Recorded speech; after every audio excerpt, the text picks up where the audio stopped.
चतुर बेटी। मज़ेदार कहानी। किसी गांव में रघु नाम का एक ईमानदार लकड़हारा रहता था। उसके पास बहुत अधिक संपत्ति नहीं थी, बस एक पुरानी कुल्हाड़ी, एक लंगड़ा घोड़ा और एक गधा था। उसकी पत्नी का देहांत हो चुका था और उसकी एकमात्र संतान थी सरिता, जो बेहद होशियार और निडर लड़की थी। रघु अपनी बेटी के साथ किसी तरह गुजर बसर कर रहा था। एक दिन जब लकड़ियों का गट्ठर तैयार हो गया तो उसने अपने लंगड़े घोड़े पर लकड़ियां लादी और बेटी से बोला, बेटी, मैं बाजार जा रहा हूँ। अगर लकड़ियाँ अच्छे दामों में बिक गई तो तुम्हारे लिए कुछ सुंदर चीज़ ज़रूर लाऊंगा। सरिता ने चिंता जताते हुए कहा, पिताजी, बाजार में कई तरह के लोग होते हैं। कुछ मेहनत से कमाते हैं और कुछ बेईमानी से लूटते हैं। आपको सावधान रहना होगा। रघु ने सिर हिलाया और बाजार की ओर चल दिया। बाजार में रघु लकड़ियाँ बेचने के लिए आवाज़ लगाने लगा।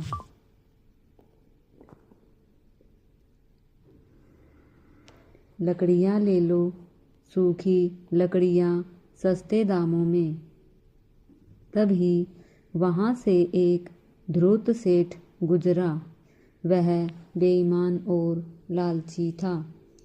लोगों को ठग कर धन कमाना उसका स्वभाव था।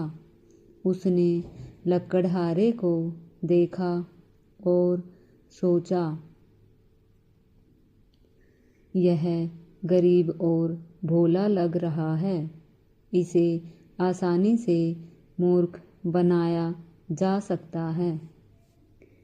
सेठ लकड़हारे के पास गया और सौदा करने लगा। सेठ, लकड़ियाँ कितने में दोगे? रघु, 2 चांदी के सिक्कों में। सेठ, ठीक है, लेकिन एक शर्त है। लकड़ियाँ जिस हाल में हैं उसी हाल में बेचनी होंगी। रघु ने बिना सोचे समझे सौदा मंजूर कर लिया और सेठ के पीछे पीछे उसके घर चल पड़ा। जब वह लकड़ियाँ उतारने लगा तो सेठ चिल्लाया, रुको, सौदे के मुताबिक लकड़ियाँ जिस हाल में थी उसी हाल में बेची गई है। घोड़ा भी लकड़ियों के साथ था, अब वह भी मेरा हुआ। बेचारा रघु स्तब्ध रह गया। उसने बहुत विनती की, लेकिन सेठ ने उसकी एक न सुनी। आसपास के लोग भी सेठ का समर्थन करने लगे और मामला गांव के सरपंच के पास पहुंच गया। सरपंच भी सेठ का मित्र था, इसलिए उसने फैसला सुनाया। शर्त के अनुसार घोड़ा अब सेठ का है। रघु मजबूरी में घर लौट आया और बेटी से अपनी आप बीती सुनाई। सरिता यह सुनकर बहुत गुस्सा हुई और बोली, पिताजी, अब मैं बाजार जाऊंगी और देखती हूँ कि वह सेठ मुझे कैसे ठगता है। अगली सुबह सरिता ने लकड़ियों का गट्ठर अपने गधे पर लादा और बाजार की ओर चल पड़ी। वहां पहुंचकर वह भी जोर जोर से आवाज लगाने लगी, लकड़ियां ले लो, सूखी लकड़ियां सस्ते दामों में। वही बेईमान सेठ फिर से बाजार में आया और उसे देख सोचने लगा, आज फिर से एक आसान शिकार मिला। इस लड़की को भी मूर्ख बनाकर इसका गधा हथिया लूंगा। सेठ सरिता के पास गया और वही चाल चलने की कोशिश की। लकड़ियां कितने में बेचोगी? सरिता बोली, 3 चांदी के सिक्कों में।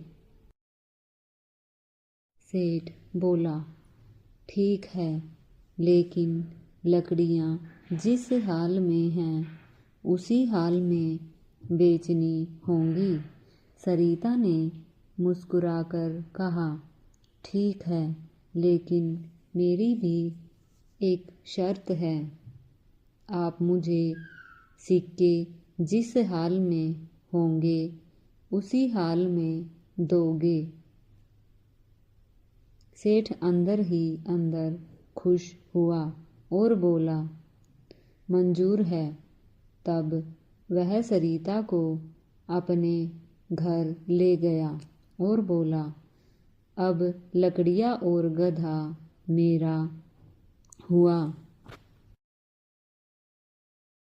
सरिता ने लकड़ियां रख दी और फिर बोली, ठीक है, अब मुझे मेरे सिक्के वैसे ही दीजिए जैसे वे आपके पास हैं। सेठ ने जेब से सिक्के निकालने ही चाहे कि सरिता बोली, रुकिए, इस समय सिक्के आपके हाथ में हैं तो अब मुझे सिक्कों के साथ आपका हाथ भी देना होगा। यह सुनकर सेठ के होश उड़ गए। भीड़ भी इकट्ठी हो गई और सरिता ने जोर से कहा, यह वही सेठ है जिसने मेरे पिता को ठगा था। क्या यह न्याय संगत है? लोगों ने समर्थन किया, बिल्कुल नहीं, सेठ को उसके कर्मों की सजा मिलनी चाहिए। सेठ अब डर चुका था। उसने हाथ जोड़कर कहा, बेटी, मैं तुम्हारी गलती मानता हूँ, मुझे माफ़ कर दो। सरिता बोली, अगर माफ़ी चाहते हो तो मुझे मेरा गधा, लकड़ियाँ और 100 सोने के सिक्के दो। भीड़ के दबाव में सेठ को उसकी शर्त माननी पड़ी और उसने 100 सोने के सिक्के सरिता को दे दिए। सरिता घर लौटी और उसने अपने पिता को पूरी कहानी सुनाई। रघु खुशी से बोला, बेटी, आज तुमने साबित कर दिया कि हिम्मत और बुद्धिमानी से हर मुश्किल का हल निकाला जा सकता है। अब उनके दिन बदल गए। वे आराम से रहने लगे और गांव में सरिता की चतुराई की चर्चा होने लगी। कहानी से सीख, कभी भी बिना सोचे समझे किसी की शर्त न माने। ईमानदारी और बुद्धिमानी से किसी भी मुश्किल से बाहर निकला जा सकता है। अन्याय करने वाले को देर सवेर अपने कर्मों की सज़ा मिलती है। अगर आपको यह कहानी पसंद आई हो तो इसे शेयर करें और हमेशा न्याय और सच्चाई के पक्ष में खड़े रहें। धन्यवाद।